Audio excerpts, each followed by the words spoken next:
Bapak yang sudah meninggal, dalam wujud nenek yang sudah meninggal yang sangat sayang kepada kita, dan dia bercerita, "Nak, ibu sudah terlebih dahulu mendahului engkau. Ibu menyesal, nak. Ternyata agama yang benar adalah agama Nasrani. Nak." Shalom, salam sejahtera dan salam jumpa dalam kasih Tuhan kita Yesus Kristus. Ya teman-teman, itu tadi cuplikan singkat dari ceramah seorang ustadz di kanal TikTok milik Simi Sultra yang dia sampaikan tadi. Ya terkait saat-saat terakhir nanti apabila seorang muslim akan meninggal nanti, dia akan dikunjungi oleh iblis dan setan yang akan menyerupai orang-orang terkasihnya yang terlebih dahulu meninggal.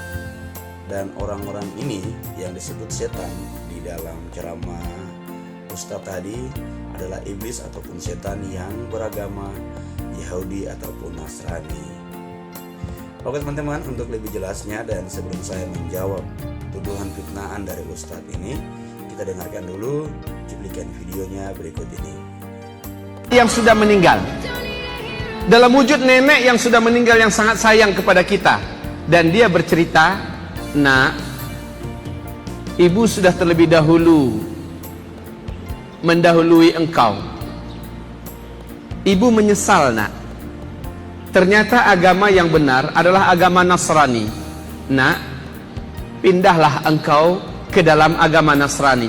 Isyaratkan dengan anggukanmu, katakan iya, maka engkau akan selamat, nak. Ini wujud penyempurnaan kasih sayang ibu kepada engkau.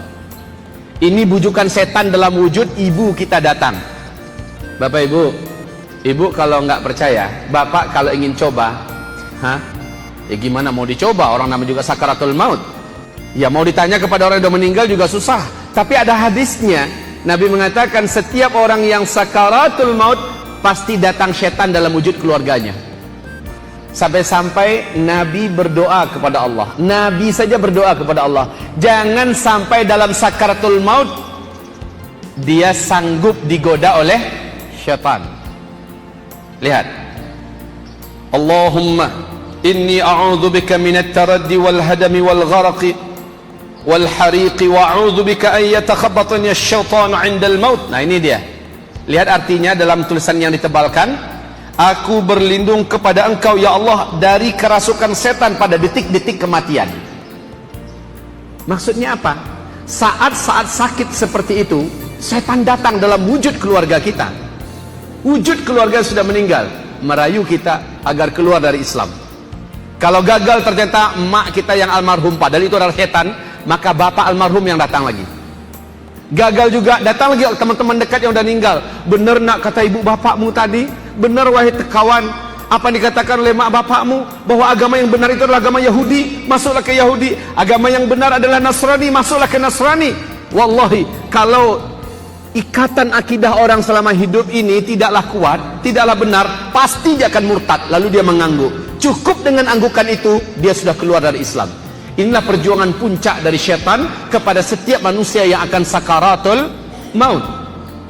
Jika akidah kita ngaco, jika tauhid kita tidak sejati, tidak lurus, tidak benar, saat itu kita akan Baik Ustaz, kau tua, tinggal tunggu waktu untuk Tuhan jemput. Jadi berbuatlah yang baik, supaya di saat kau diperhadapkan untuk mempertanggungjawabkan segala sesuatu yang kau buat waktu hidup, di sana kau akan mendapatkan tempat yang layak di sisi Tuhan Yesus Kristus. Kau ingat itu. Sekali lagi, Ustadz, kau tua toh, tinggal tunggu waktu matahari terbenam. Jadi berbuatlah yang baik, berbicaralah yang baik, supaya saatnya nanti Tuhan panggil kau pulang, saat penghakiman, kau harus bertanggung jawab dengan apa yang kau buat semasa hidup, supaya mungkin kau bisa dapat tempat di surga yang mulia. Karena kita orang Kristen itu percaya bahwa surga itu milik semua manusia, asal kau harus percaya kepada Yesus Kristus sebagai Tuhan dan Juru Selamat pribadi untuk kau. Kalau tidak, minta maaf. Sekali lagi, kalau kau tidak percaya Yesus sebagai Tuhan dan Juru Selamat, minta maaf. Kau tidak akan masuk ke surga yang kau impikan. Karena orang Kristen tuh percaya begini, kita masuk surga itu bukan karena perbuatan baik, bukan karena amal ibadah tong tiap hari, tetapi kita masuk surga karena kemurahan Tuhan semata-mata. Jadi kalau kau mendapat kemurahan Tuhan semata-mata, kau ingat, berbuatlah yang baik semasa hidupmu.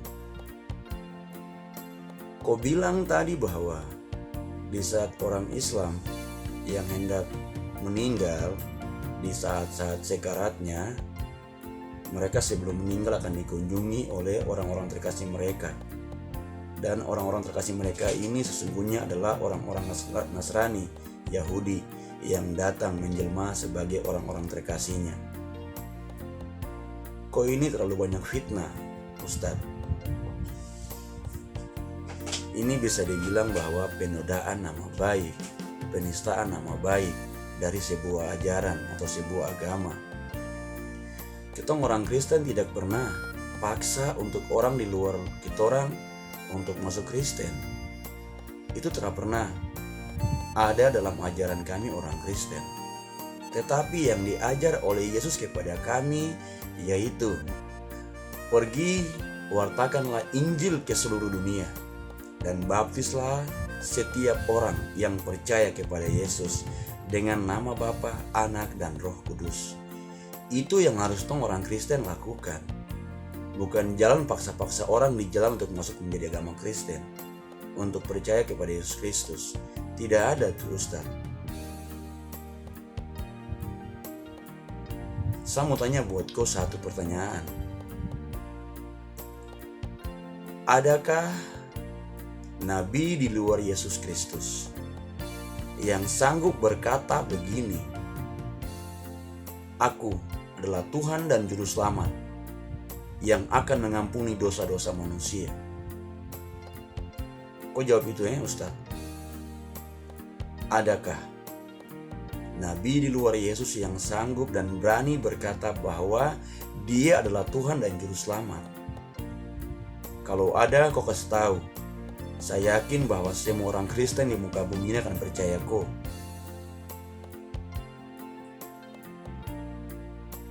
Kau dengar itu ya, Ustaz?